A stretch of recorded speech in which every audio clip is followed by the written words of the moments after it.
Yo, I'm about to spit some truth for y'all here. If y'all are here, you're here to listen to some lie that has been constantly told over and over again in terms of the narratives about Kirk Cousins.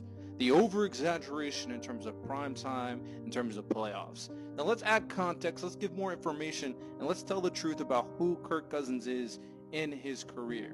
Now I want to preface this. I'm not saying he's elite. I'm not saying he's one of the best. I'm not saying he's an all-time great. But he is a good quarterback, and he can perform when it matters as long as he has the proper pieces. We do recognize that the Washington teams were never really that good, and the Minnesota teams were never really that good at both sides of the on both sides of the field, both offensively and defensively. Has Kirk had poor performances? Sure, but the whole narrative about him is completely ridiculous. Let's start off with this, of course. Playoffs. Start off with playoffs. We'll move into primetime games in the regular season. People act like that Kirk can't play in the playoffs. Well, that's not true. If we're talking about the Vikings, he's won a playoff game. Do people realize that? He's won a playoff game, and he lost against the 49ers. That same 49ers team with Jimmy G, who went to the Super Bowl. So let's relax when it comes to him not being able to win playoff games. And yes, he lost to the Giants recently, but they were putting up points. It's just the defense couldn't stop a lick. But overall, when it comes down to his playoff stat, it's 254 yards, almost 2 touchdowns, half an interception, 96.3 quarterback rating. So not bad, not elite, but he is a good quarterback when it comes to the playoffs, and you can't trust him as long as you have a better team around him. But that's not the point of this conversation. The point is prime time.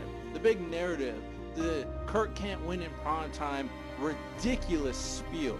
I don't know who came up with that stat, but they were nitpicking and looking for a headline. So let's start off with some stats. Before I talk about the record, let's start off with some stats. Kirk Cousins, overall, in prime time, and a little context beyond prime time. Prime time is when you play the best talent. It's when you have the best, biggest games of the season. It's the expectation you're playing the best teams of the NFL at that particular time that everybody wants to see. So the expectation that all quarterbacks rise in terms of performance in primetime games is ridiculous. And unless you're the elite of the elite, for the most part, if you're playing a really good team, your performance is just going to lessen. It's going to go down. So I don't know what the expectation for Kirk Cousins, but if we're reading off his stats in terms of regular season primetime games, he averages 275 passing yards, almost 2 touchdowns, almost 1 interception, and a 96 quarterback rating.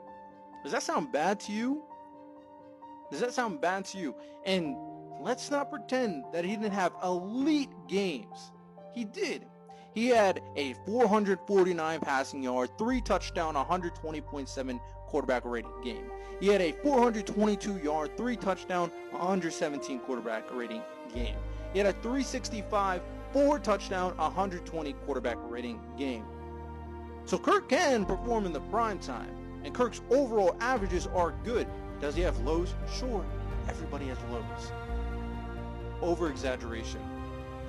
And when it comes to this season, this recent season that we just saw, where Kirk Cousins was balling, he played the Eagles, one of the 2 best teams in the NFC in prime time. He had a 364 passing yard, 4 touchdown game, 125 quarterback rating against the Eagles. Sounds like an elite game to me on prime time. What about the other elite team in the NFC, the San Francisco 49ers? Well, he had a 378 passing yard, 2 touchdowns, 1 interception, 107 quarterback rating, and actually beat the 49ers in prime time. Crazy. He had 2 elite performances in primetime games against the 2 best teams in the NFC by far. But people say you can't perform in primetime. Maybe it's just a record, because the stats don't support anything any of y'all say. But maybe it's just a record. Well, let's put some things in context, right? This first quarterback has a 33-20 record. Who do y'all think this is? I'll give you a second. It's Drew Brees, elite quarterback, one of the greatest of all time. Let me name another quarterback, primetime record, 10-16. And I stopped at 2018 for this quarterback. This person, can you guess it? Cam Newton, losing record in primetime. And I'm going to tell you this, that I stopped at 2018, so it can be even worse than what it is right now. Losing record in prime time, but nobody calls Cam Newton a detriment in prime time. He can't perform in prime time. Crazy. Last quarterback I want to mention is a 14-25 record in prime time. He's a quarterback that is now considered one of the best in the game, that nobody really disparages. Can you guess it? Matthew Stafford. But nobody comes at Matthew Stafford saying he's not a primetime quarterback. Do you want to hear Kirk's record? Well, his primetime record with the Minnesota Vikings is 7-9. And his overall record is 12-20. Is it good?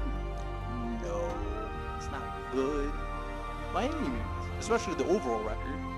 The Vikings record's not even that bad, but it's not good. It's not good.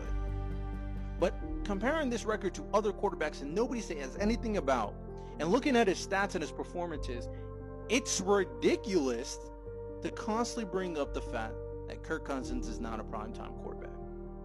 And that's just the truth for y'all here. So the whole narrative regarding Kirk in the primetime is ridiculous. It's dumb. It doesn't make any sense. And it doesn't paint a perfect picture, or doesn't paint the best picture of who Kirk really is. So let me know what you all think about Kirk in primetime.